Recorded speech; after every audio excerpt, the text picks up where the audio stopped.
Marcel Lachat et Jacques Lacour nous racontent les débuts du deltaplane. À Genève, c'était les pionniers. Soyez le bienvenu si vous atterrissez. Il arrive. Joli. Bravo.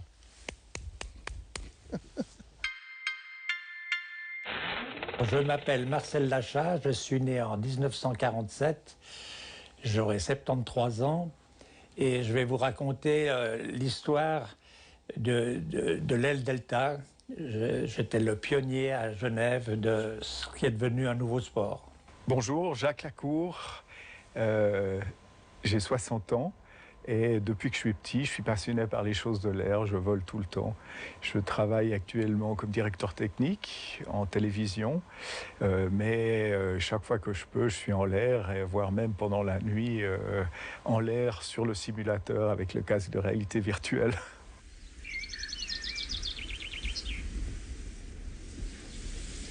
L'aile delta a été inventée aux États-Unis par M. Rogallo, qui a travaillé avec cette aile pour pouvoir récupérer les éléments de fusée qui revenaient sur Terre. Here's a concept of air transport which is typical of the pioneering spirit of Army aviation research. This kite-like flying machine is called the flex wing. Combining the maneuverability of the glider with the storage ease of the parachute, the flex wing has a nylon wing attached to a collapsible framework which unfolds for use like an umbrella. It can fly at speeds of up to 100 miles an hour or slow down to land at almost a walk. And theoretically at least, it can be made in any size. Comment j'ai découvert le delta? C'est en fait à un cours de répétition au service militaire. J'étais dans les troupes d'aviation à Tourtemagne et le dernier jour, le jour du licenciement, il y a un gars, nonchalamment, il sort de sa poche une espèce de prospectus où on voit un cerf-volant tracté par un bateau avec un ski nautique en dessous. Et ça, pour moi, ça a été une révélation parce que je n'avais jamais imaginé ni faire du planeur, ni faire de l'aviation. Mais cette façon de voler avec ce qu'on appellera le delta par la suite, ça m'a flashé.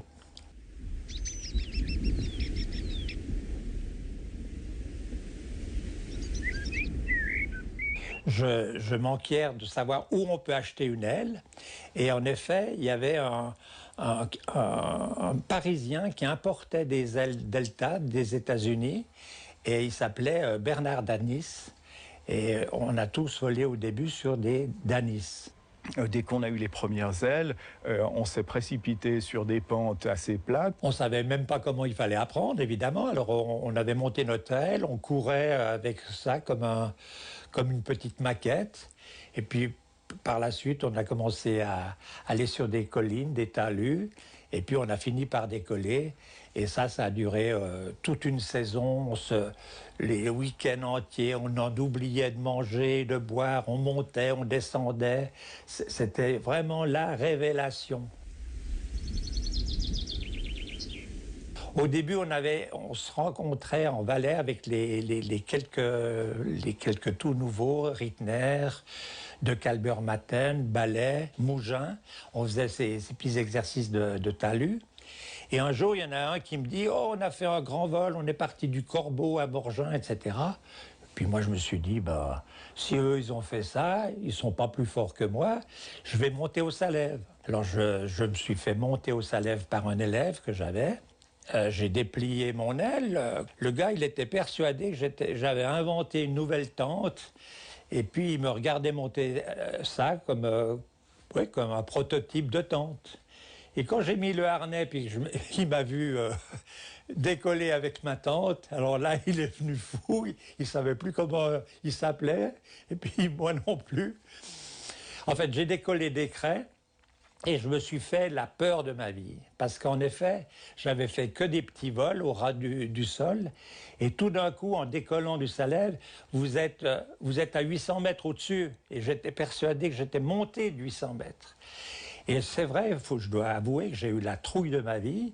J'étais sûr que j'allais mourir.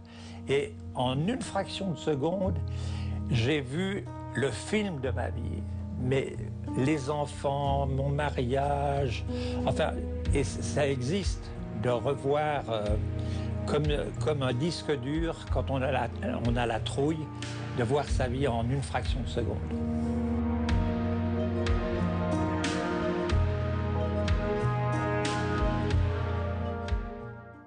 Le Salève était vraiment une montagne exceptionnelle parce que c'était très franc au point du vent. C'était une montagne très facile d'accès. Au départ, c'était vraiment la Mecque du delta à Genève. Et puis en bas du Salève, c'est pas comme à une autre époque, il y avait beaucoup de place pour se poser, notamment tous les champs des maraîchers qui servaient de terrain de secours si on n'arrivait pas là où on voulait. Et souvent, on n'arrivait pas là où on voulait. L'avantage, c'est qu'on a eu un paysan qui s'appelle Monsieur Bidot, qui nous a arrangé en fonction des cultures. Il nous disait aujourd'hui, vous pouvez atterrir là, dans 3 mois, vous pourrez atterrir là. Il faisait la relation avec les paysans qui voyaient d'un très mauvais œil tous ces gens de la ville qui arrivaient pour faire du sport alors qu'eux, ils travaillaient le matin de bonne heure à ramasser les salades dans des mauvaises conditions. Et nous, on foutait un peu la merde à leurs yeux. On a très vite instauré l'amende, entre guillemets, de 5 francs. Chaque fois qu'on dépassait le terrain et qu'on se posait à côté, on recevait un ticket maraîcher. Pour pouvoir payer un repas à la fin de l'année à ces paysans. Et puis de les emmener faire des baptêmes ou de découvrir aussi le delta.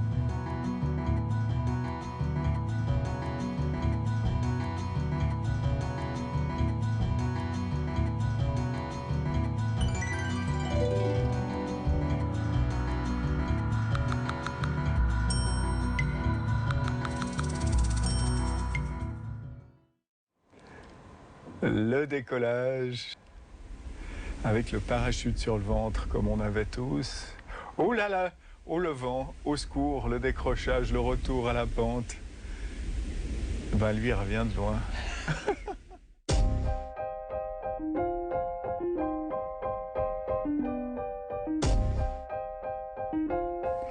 Alors un décrochage, c'est que en aviation, c'est quand on va trop lentement que la portance nous lâche. Et un avion, il finit, si on décroche en avion, il part du nez parce que le poids du moteur est devant. Et si on a assez d'espace en dessous, l'avion peut reprendre sa vitesse.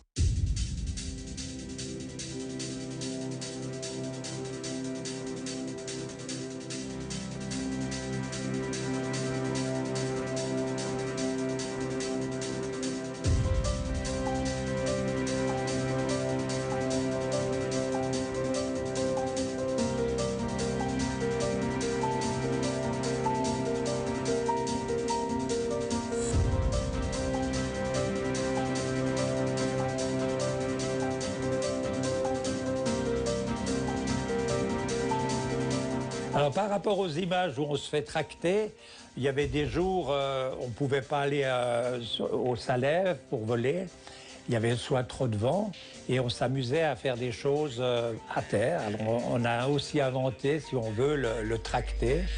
Et on se faisait tirer d'abord par des copains avec une corde. Après, ça allait pas assez vite, pas assez haut. Alors on se mettait quelqu'un dans le coffre et puis on se faisait tirer par une voiture. Des fois, on s'attachait à un poteau téléphonique ou électrique et puis on faisait des sauts de puce, comme si on avait attaché un cerf-volant. C'était une époque où on essayait tout. C'était très très limite et c'est pour ça que c'était extrêmement drôle, c'est qu'à tout moment on risquait de se retrouver le nez par terre, de se faire plus ou moins mal, voire même assez mal. C'était aussi une autre époque parce que le bon sens faisait beaucoup. On était responsable de ce qu'on faisait, on n'avait pas une école comme une école pour apprendre à faire de la raquette où on nous explique quel pied il faut mettre en avant l'autre. C'était une époque où il fallait vraiment réfléchir, être responsable, envisager toutes les conséquences et les appréhender très vite. Et on apprenait très vite sur le tas parce qu'on était confronté avec les réalités du terrain.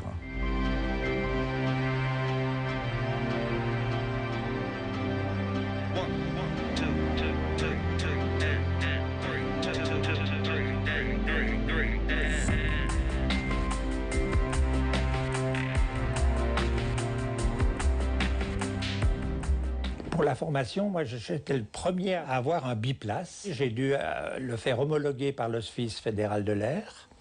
Et il y a un monsieur qui est arrivé, qui m'a dit, j'étais dans une cour de ferme, eh ben, mettez votre aile à l'envers, pendue à un arbre, allez me chercher 1 tonne de sacs de sable, et il les a posés dans mon aile à l'envers pour prouver la résistance de 6 G. Ça devait faire 6 fois le poids de ce que j'allais emporter.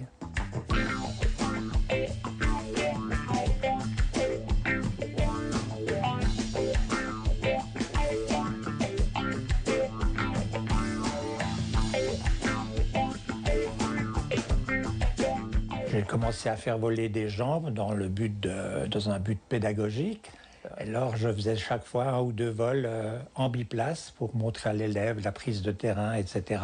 Au début, c'était pédagogique. Puis après, quand dans certains journaux, on a parlé de biplace, eh bien, pour finir, c'était des gens toujours plus âgés. C'était pas pour former des jeunes, mais c'était un record de celui qui était le plus âgé qui faisait un vol. Ça a fini à 100 ans.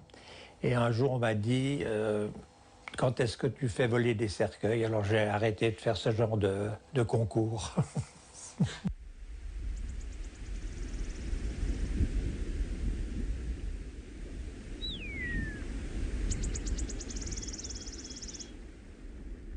On a eu souvent des conditions d'orage. Et puis, on partait entre 2 cumulonimbus parce qu'on voulait voler. Puis, c'était le Salève. On attendait que le premier grain passe.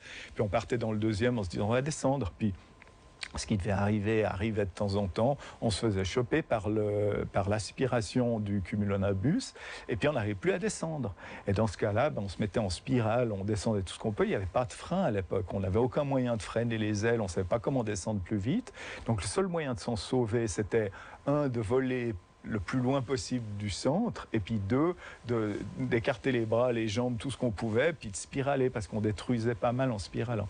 Et ce Masaru Ono, qui faisait la même chose, lui s'est carrément fait aspirer dedans, il est monté dans le nuage, et puis... il a fini par sortir ou se faire cracher du nuage quelque part du côté du terrain d'Annemasse, alors qu'il était parti au Salève. Il se pose en catastrophe dans un champ, et puis accourt une personne qui sort du truc, et puis lui, il faut l'imaginer, il était tout bleu parce qu'il faisait super froid, il avait de la neige partout, et ses lunettes de travers d'aviateur et de machin, poser le truc, et puis la personne lui demande d'où il vient.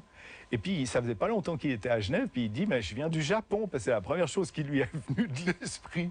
Et donc, la personne était totalement incrédule en disant, mais c'est pas possible. Il regardait l'aile en disant, c'est pas possible qu'il vienne du Japon, mais en même temps, il a de la neige partout, il est tout bleu. C'est possible qu'il soit venu du Japon avec son aile delta.